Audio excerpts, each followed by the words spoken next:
Tu es toute seule, mon bijou. Vas-y, vas-y, croque-en un morceau. Et ça croque, croque. Je voudrais que mon prince m'emmène dans son château.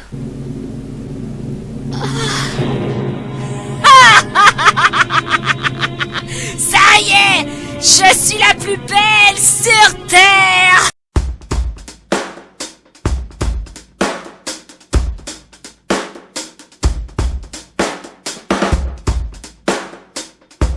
Je vous retrouve donc aujourd'hui dans un nouveau tuto make-up Halloween et cette fois-ci il s'agit, et oui, de la sorcière de Blanche-Neige.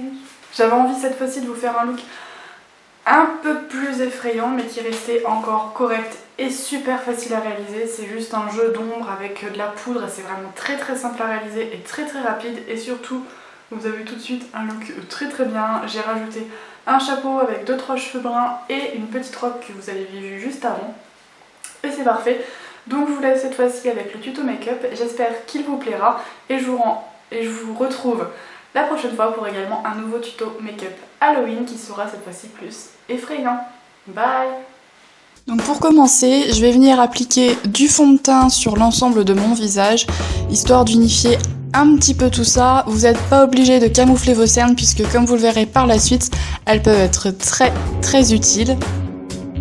Donc ensuite je vais venir prendre un fard brun qui ne soit pas trop foncé, quelque chose qui soit mat déjà, mais une couleur qui soit quand même pas très foncée.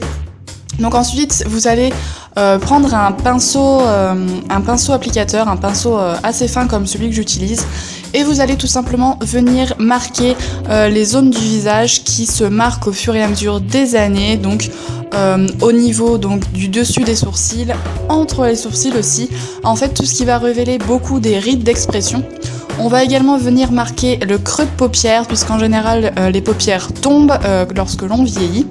Et comme je vous ai dit juste avant, les cernes vont servir aussi de repère pour ensuite venir creuser donc sur le côté extérieur de l'œil, mais également au niveau interne de l'œil. Vous allez suivre la forme de vos cernes pour créer vraiment un creux et vraiment une zone assez sombre.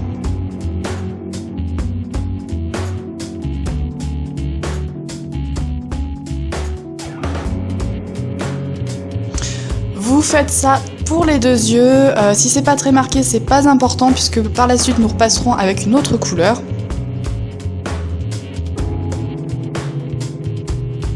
Ensuite au niveau du nez, donc on va vraiment marquer donc, le petit pli que généralement on a à cet endroit là qui va se marquer au fur et à mesure des années. Donc on part du nez et on redescend jusqu'au coin externe de la bouche en passant évidemment bien sur le côté du nez pour que vraiment ça donne un côté vraiment beaucoup plus réel.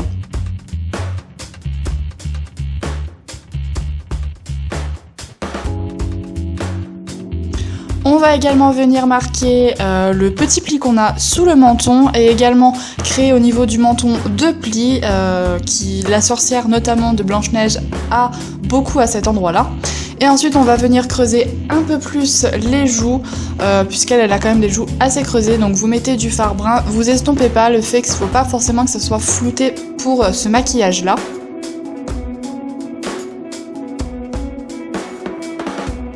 Et ensuite, donc là, cette fois-ci, vous prenez un fard brun qui soit plus foncé, voire quasiment noir, et vous venez en petites touches réappliquer cette couleur sur tous les plis que vous avez créés juste avant, en essayant d'être un petit peu précis et en restant plus sur l'intérieur des traits.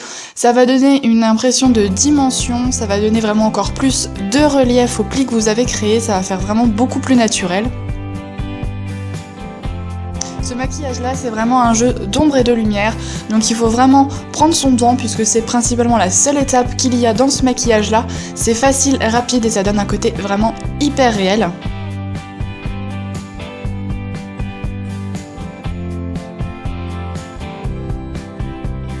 N'hésitez pas aussi à marquer votre visage, à faire des grimaces, ça vous aidera également à trouver les plis qu'il faut marquer.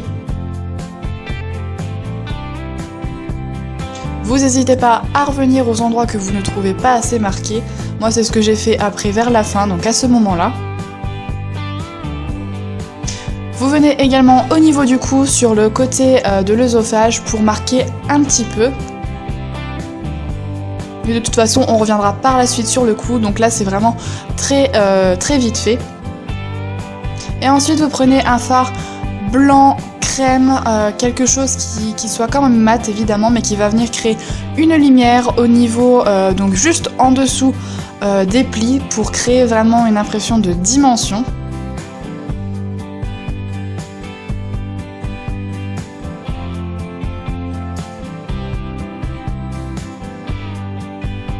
Vous faites ça pour chaque pli.